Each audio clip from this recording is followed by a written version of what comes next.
Hi to friends, welcome to this video. Today I'm gonna be talking about what I consider the 5 jazz guitar fusion albums of all time. So I'm gonna put all these albums in the fusion category. They're only gonna be 5, and I'm gonna go in chronological order, okay? So I don't wanna have a long list of top 10 and then rank them, and I don't think that makes a lot of sense for me. So I'm gonna start with this 1976 album by Pat Metheny. Pat Metheny was very influenced by Wes Montgomery, but in this album, he has a lot of his compositions, and they're very unique. It has sort of a Midwestern sort of theme in the United States. The Midwest states, there's a song called Omaha Celebration, another song called Missouri and Compromise, another song called Unity Village. That is, Pat Metheny is from Missouri, so Midwestern Night Dream, song like that. And the bass player here is Jaco Pastorius. So it's Metheny on guitar, Jaco on bass, and Bob Moses on drum. It's a great album. This album, when I heard Pat Metheny live the first time in the late 80s, I ran and got this album and I was blown away. The way Jaco plays here is just incredible. Metheny has a clean sound and uses lexicon delay. He uses a lot of pull-offs, a lot of slurs, and he plays. Even though he was influenced by bebop, of course, he's a jazz player. His style is very unique, very different. It's a lot of people try to copy him in the 90s. There was a lot of sort of Pat Metheny sound-alikes in smooth jazz radio, but there's only one Pat Metheny, of course. My next album is a 1977 album by Al Di Meola called Elegant Gypsy. Here's Al Di Meola in the cover of Elegant Gypsy with his black Les Paul. Al Di Meola, I heard other musicians much older than me talking about Al's speed and all that, and I never heard him. I was into rock music, I was into metal, and all of a sudden I got a hold of a few Al Di Meola albums, and this is definitely one that I think is one of his best. He plays a type of rock jazz fusion, a lot of Latin influenced songs. There's a suite there with different movements and stuff. It's a great album. The bass player is Anthony Jackson. Steve Gadd plays drums on some of the tracks. It's just incredible. Steve Gadd and Anthony Jackson are some of my favorite drummer bass player combinations. Okay, so Al Di Meola, Elegant Gypsy, 1977. And in 1978, I'm gonna go with pulled the wrong album. I'm gonna go with Larry Carlton. This album is also called Larry Carlton. It's a 1978. Like I said, on bass is Abe Laboriel and Jeff Porcaro on drums. One of the best drummers, studio drummers that is considered in LA studio drummers of all time, Jeff Porcaro.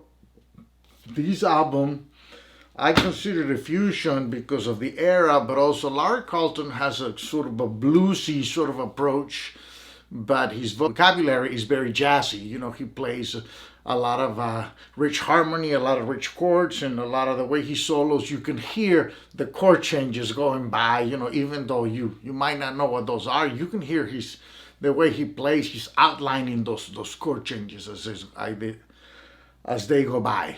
Okay, so that's a great Larry Carlton album, and Larry was a big influence on me. I consider him a blues player, but in reality, although he's very influenced by B.B. King, but he's a full-on jazz player. But he has a lot of blues. There's a lot of blues in his playing. Okay, my next album we're gonna go 10 years into the future here. And from 78, we're gonna go to 88. This album I heard, this was my first jazz album that I ever bought, 1988. And I saw a review in a music magazine of this album, and I went and got it. And it's hard to describe this music. It's sort of funk, but with jazz harmony.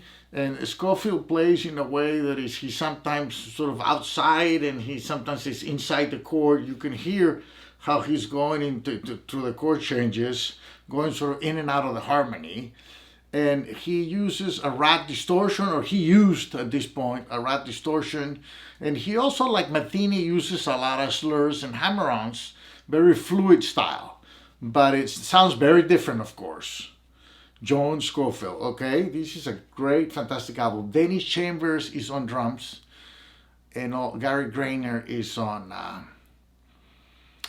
bass. This is a great sounding album.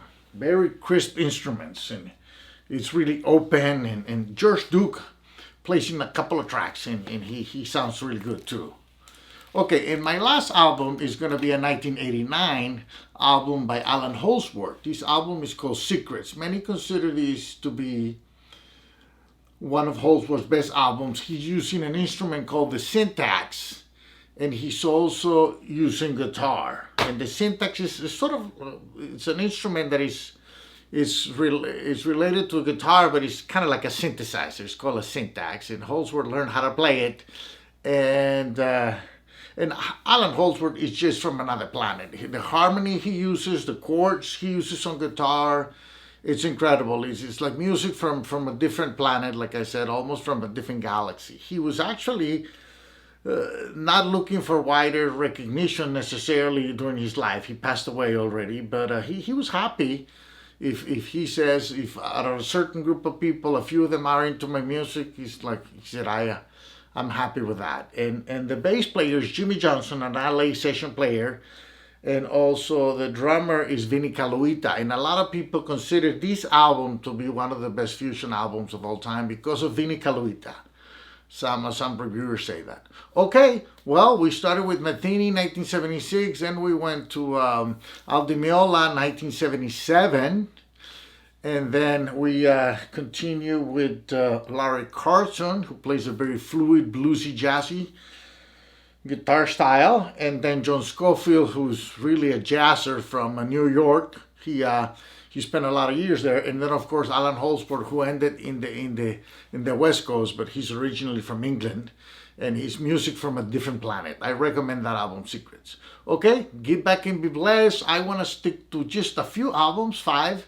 Those really influenced me a lot throughout the years. Although I play nylon string guitar for the most part, but these albums are all electric guitar, and they influence me greatly, the way I look at music, the way I arrange and everything. These albums have been a big influence on me.